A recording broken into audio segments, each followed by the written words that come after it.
पिछले एपिसोड में लड़की ने हाओ चेन की गर्दन पर चाकू रख दिया था। यह देख हाओ चेन पूछता है क्या तुम ठीक हो, जिसके बाद लड़की चाकू हटा लेती है, लेकिन अब उसका पैर जख्मी हो गया था जिसकी वजह से वो नहीं चल पा रही थी। तभी हाओ चेन को पता चलता है लड़की काफी परेशान है और वो बोल भी नहीं पा रही। इसके बाद लड़की हाओ चेन के हाथ पर लिखती है कि तुम यहाँ से भाग जाओ। इस पर हाओ चेन कहता है तुम चिंता मत करो, मैं तुम्हें कुछ भी नहीं होने दूंगा क्योंकि अब तो मैं प्रमोट भी हो गया हूँ। लेकिन इसी वक्त इसके पीछे एक बीस्ट आ जाता है जिसे देख हाओ चेन काफी डर जाता है। लेकिन अब यहाँ पर और भी बीस्ट आ गए थे। यह देखते ही हाओ चेन लड़की को अपने साथ ले लेता है और अब इनसे बचकर भागने लगता है, जिसके दौरान बीस्ट इसके काफी नजदीक तक आ जाते हैं। तभी एक बीस्ट ऊपर से पकड़ने की कोशिश करता है, लेकिन हाओ चेन फिर भी इसे बचा लेता है। तभी अचानक से इसका पैर पत्थर में टकरा जाता है और वो लड़की को लेकर नीचे गिर जाता है, लेकिन फिर भी वो लड़की को चोट नहीं आने देता। तभी इसी वक्त बीस्ट इन पर हमला करने आता है, लेकिन हाओ चेन लड़की को बचा लेता है और अब इनके साथ में फाइट करने लगता है। लेकिन बीस्ट काफी ताकतवर था और वो इसे एक पंच मार देता है, जिसके बाद हाओ चेन लड़की के ऊपर आकर गिर जाता है। तब हाओ चेन कहता है तुम्हें डरने की जरूरत नहीं है, मैं तुम्हें कुछ भी नहीं होने दूंगा। इसके बाद वो फिर से बीस्ट के सामने खड़ा हो जाता है और वो जान गया था कि इनकी असली ताकत इनके पंजे और दांत में है। इसलिए हाओ चेन इसके पेट पर किक मारता है और अगली बार इसकी गर्दन पर हमला करता है। लेकिन अब इस बात से बीस्ट काफी गुस्सा हो जाता है और हाओ चेन को बहुत बुरे तरीके से मारने लगता है। तभी बीस्ट लड़की की ओर जाने लगते हैं, लेकिन हाओ चेन इसे दूर हटा देता है। लेकिन तभी बीस्ट इस पर एक पावरफुल अटैक कर देता है जिसे हाओ चेन नहीं रोक पाता।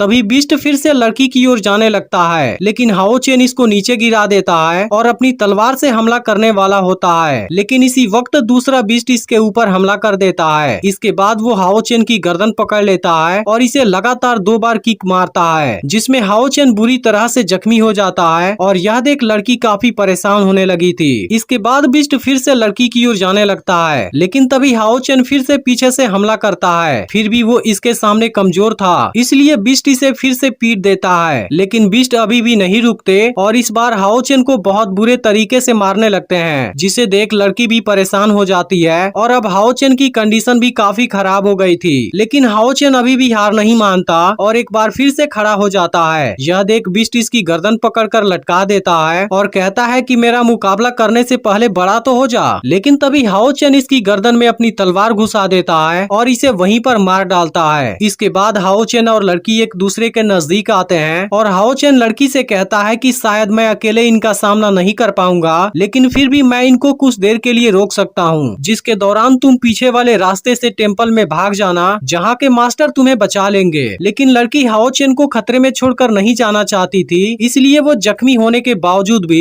इसका साथ देने के लिए तैयार हो जाती है। इसके बाद बीस्ट इनकी ओर दौड़ते हुए आते हैं, लेकिन अब लड़की अपनी फास्ट स्पीड का यूज करती है और बीस्ट को मारने लगती है, जबकि हाओ चेन भी इनके साथ शानदार फाइट करता है। लेकिन तभी बीस्ट इस पर फिर से भारी पड़ने लगता है और यह देख लड़की इसकी हेल्प करने आती है। लेकिन तभी दूसरा बीस्ट इसे रोक देता है और अब इसको मारने आ जाता है। लेकिन इसी वक्त लड़की को एक फ्लैशबैक आता है, जहाँ इसके फादर बोल रहे होते हैं कि आज से तुम मेरी डॉटर नहीं हो, बल्कि एक रिइंकार्नेशन सेंट यानी कि पुनर्जन्म महात्मा हो। इसलिए तुम्हारा ना कोई दोस्त होगा और ना ही तुम्हारे पास आजादी होगी। इसके अलावा तुम्हारे सभी सेंस भी काम करना बंद कर देंगे। इसलिए मिशन में सभी के लिए सेक्रीफाइस करना होगा और तुम्हारे पास कोई दूसरा चॉइस नहीं होगा। इसके बाद लड़की फिर नीचे गिर गई थी। इधर अब हाओ चेन बीस्ट को मारने जाता है, लेकिन तभी कोई पावर बहुत फास्ट स्पीड से घूमती है और सभी बीस्ट को एक झटके में मार गिराती है, जो कि असल में कोई मिस्टीरियस आदमी था। और वो लड़की से कहता है कि तुम्हारी कंडीशन तो काफी खराब हो गई है। फिर वो इनके सामने आता है और लड़की को अपने साथ ले जाने की बात करने लगता है, लेकिन उसे देख लड़की काफी डर रही थी, इसलिए हाओ चेन कहता है शायद वो तुम्हारे साथ नहीं जाना चाहती। यह सुनते ही मिस्टीरियस आदमी एक झटके में इसे बेहोश कर देता है और अब लड़की काफी डर गई थी। फिर आदमी कहता है कि डरो मत, मैं तुम्हारे लिए ही आया हूँ। इसके बाद वो लड़की की सारी इंजरी हील कर देता है और कहता है कि इस लड़के की इंटरनल ऑर्गन डैमेज हो गई है, इसके अलावा इसकी सारी हड्डी पसली भी टूट चुकी है। यह सुनकर लड़की मिस्टीरियस आदमी के पास आती है और हाओ चेन की हेल्प करने के लिए कहती है। तब आदमी कहता है मैं उसे हील कर दूंगा, लेकिन तुम्हें प्रॉमिस करना होगा कि तुम नहीं भागोगी और उसके बाद रिइंकार्नेशन वीमेन वाली ट्रायल को कंप्लीट करोगी। अब लड़की इसके बारे में केवल सोचकर ही डरने लगती है, लेकिन फिर भी वो हाओ चेन के हीलिंग के लिए इसकी बात मान जाती है। इसके बाद मिस्टीरियस आदमी अपनी कोई टेक्निक यूज करता है जो बहुत पावरफुल दिख रही थी और वो अब हाओ चेन को ऊपर उठा लेता है। फिर वो इसे अपनी पावर से हील करने लगता है और कहता है कि इसकी स्पिरिचुअल पावर तो बहुत लो है, ऐसा लगता है इसके पास में कोई टैलेंट नहीं है। फिर हम देखते हैं कि हाओ चेन को इस प्रोसेस में काफी दर्द हो रहा था, जिसे देख लड़की भी काफी परेशान थी। इसके बाद आदमी अपनी 1000 लेवल बर्निंग टेक्निक यूज करता है, जिसके बाद हाओ चेन की सारी इंजरी हील होने लगती है और अब इसके सिर से होकर एक पावर गुजरती है, जिसके बाद हाओ चेन की इंजरी पूरी तरह से हील हो जाती है। लेकिन इसके साथ में मिस्टीरियस आदमी ने जीरो फर्नेस की पावर का यूज किया था, जो इसको 12 सीरियसनेस से बाहर आने में हेल्प करेगी और इसकी वजह से हाओ चेन की बॉडी प्योर हो गई है। इसके बाद आदमी लड़की को यहाँ से चलने के लिए कहता है, लेकिन अब लड़की हाओ चेन के पास आती है और इसको अपना मैजिकल रिंग देने जाती है। यह देख आदमी इसे रोकना चाहता है, लेकिन लड़की इसकी कोई बात नहीं सुनती और हाओ चेन को अपनी रिंग दे देती है। इसके अलावा वो इसकी तलवार और बैग इसके पास रख देती है। फिर लड़की हाओ चेन को देख इमोशनल हो जाती है, लेकिन अब आदमी इसे यहाँ से लेकर जाने लगता है, जिसके दौरान लड़की की आंखों में आंसू थे और अब आदमी इसे अपने साथ लेकर चला जाता है, जबकि हाओ चेन अभी भी बेहोश पड़ा हुआ था। तो क्या आपको इसका अगला एपिसोड भी चाहिए? कमेंट करके जरूर बताइएगा। और अगर आपने पिछला पार्ट मिस कर दिया हो तो लेफ्ट वाली वीडियो को जरूर देख लेना, और जिन्होंने भी चैनल को अभी तक सब्सक्राइब नहीं किया है वो चैनल सब्सक्राइब करके नोटिफिकेशन को ऑल पर जरूर सेट कर देना।